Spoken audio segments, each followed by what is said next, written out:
எதை செய்தாலும் அப்படி தான் நான் பார்க்குறேன். அதுவும் இன்றைக்கி இங்கே உட்காந்துட்டு நான் உங்கள் ஸ்டேட்டஸ் எல்லாம் பார்த்தா சினிமா பாட்டு தான் வருது. அதிலிருந்தே இன்னும் விடுதலை வரல.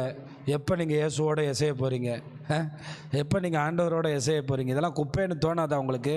அதனால் தம்பிமார்களா, இனி இந்த பாவத்தை உங்கள் வாழ்க்கையில் வந்து போயிருந்தா அதில் ஒரு பிரதிஷ்டை இன்றைக்கி ஒரு தீர்மானம் பண்ணுங்கள். ஆண்டவர் உங்களை புதிதாக மாற்றுவார். நான் சொல்கிறது புதிய உடன்படிக்கையில் மிகப்பெரிய ஆசீர்வாதம் மன்னிப்பு தான். It's a great blessing. அது மட்டுமா நமக்கு கிடைச்சது. பழைய ஏற்பாட்டில் அப்படி இல்லை. விபச்சாரம் செஞ்சவன் கல்லெறிஞ்சு, புதிய ஏற்பாட்டில் இரக்கமும் கிருபையும் அள்ளி கிடக்கிறனால வாயை திறந்து என்னை மன்னிச்சிருங்க ஆண்டவரே, இனி இந்த பாவத்தை செய்யாமல் எனக்குன்னு ஒரு குடும்பம், எனக்குன்னு ஒரு சந்ததி, எனக்குன்னு ஒரு வாழ்க்கை, எனக்குன்னு ஒரு அற்புதமான சந்தோஷமான மேன்மையை நான் உருவாக்கி கொள்ள விரும்புகிறேன் ஆண்டவரே. இனி உங்கள் சரீரத்தை நான் வேசியின் சரீரமாக மாற்ற மாட்டேன், தீட்டுப்பட மாட்டேன் அப்படின்னு உங்களை பிரதிஷ்டை பண்ணால் ஆண்டவர் உங்களை உயர்த்துவார், உங்களை ஆசீர்வதிப்பார். நான் ஒன்று மட்டும் சொல்கிறேன், மார்க் உயர்த்த முடியாததை, மார்க்குன்னா மத்தேயு மார்க் இல்லை, எந்த மார்க்கு? பரீட்சையில் எழுதி எடுக்கிற மார்க் உயர்த்த முடியாததை ஆண்டவர் உங்களை உயர்த்துறதுக்கு இந்த பிரதிஷ்டை ரொம்ப அவசியம், ரொம்ப அவசியம். மூத்தவர்களாக இருக்கிறவங்க சின்ன பிள்ளைங்க இப்படிப்பட்ட பாவத்துக்குள்ளே சிக்கும்போது அதை பயன்படுத்திக்கிறாங்க.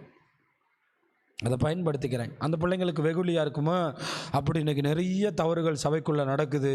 எச்சரிக்கையாக இருக்கணும், கவனமாக இருக்கணும். நம்ம எல்லோரும் சேர்ந்து தான் இப்படிப்பட்ட பாவத்தை சபையிலேருந்து என்ன செய்யணும்? விரட்டணும். நம்ம எல்லாரும் சேர்ந்து தான் இப்படிப்பட்ட பாவத்தை விரட்டணும். யாக்கோபு குடும்பத்தில் 2 பேருக்கு இந்த பாவம் வந்து மாட்டுச்சு. ஒன்று மூத்தவருக்கு, இன்னொன்று கடைசி. ஃபஸ்ட் ஒன்று, லாஸ்ட் ஒன்று. மூத்தவர் யார்? ரூபன். கடைசி யார்? அந்த பிள்ளை. அவங்க 2 பேரும். ஆனால் இந்த மூத்தவனுக்கு வந்த பாவத்து நிமித்தமாக தான் யோசேப்பு காப்பாற்றப்படுறான். அவங்க அப்பாவுடைய கண்ணீர். இந்த பார்த்தியா, ரூபன் இப்படி பண்ணிட்டான், ரூபன் இப்படி செய்யலாமா, ரூபன் இப்படி பண்ணிட்டானே. அந்த ஒரே ஒரு வார்த்தை தான் யோசேப்புக்குள்ளே விதையாக விழுந்துச்சு. அடுத்தவனுடைய மனைவியை தொடவே கூடாது, அது நல்லதல்லங்கிற ஒரு உணர்வு அவனுக்குள்ளே கொண்டு வந்துச்சு. அப்போ இன்றைக்கி எல்லோரும் கவனிச்சிங்களா? எதில் தீட்டுப்படுத்தக்கூடாது? பாலியல் பாவத்தில் உங்களை என்ன செய்யக்கூடாது? அது தீட்டுப்படுத்துகிற காரியம் அல்ல.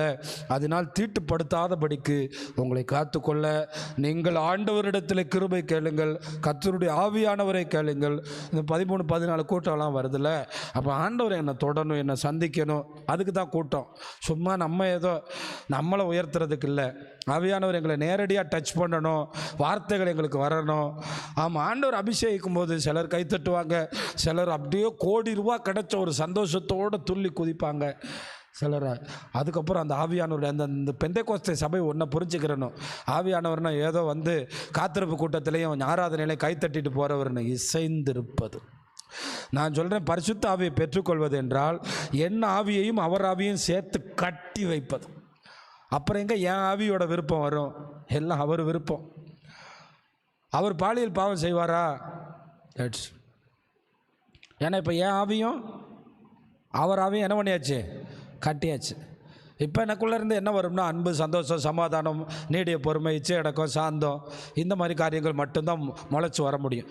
வேறு எதுவும் அவசியம். இப்போ 13-14 வயசில் கிரேட் 17 வயசில் போனால் ஒரு 18 to 20க்குள்ளே வச்சுக்கிறீங்களா அந்த சம்பவம் நடக்கும்போது நினச்சி பாருங்கள்.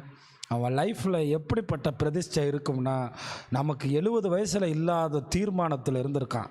யோசேப்பும் தானியேலும் தீர்மானம் பண்ணி தீட்டுப்படுத்தாதபடி ஜெயித்தார்கள். நீ தான் யோசேப்பு, நீங்கள் தான் தானியேல். தீர்மானம் பண்ணுங்கள், பிரதிஷ்டை பண்ணுங்கள். ஆண்டவரே, இப்படிப்பட்ட பாவங்கள் எங்களை தொடாதபடிக்கு காத்தருளும் என்று சொல்லுங்கள். நிச்சயமாக தேவன் உங்களுக்கு உதவி செய்வார். இந்த சரீரத்தை படைத்தவருக்கு இந்த சரீரத்தை அடக்கி ஆளுகிற கிருபையும் தெரியும். அவர் நல்லவர்.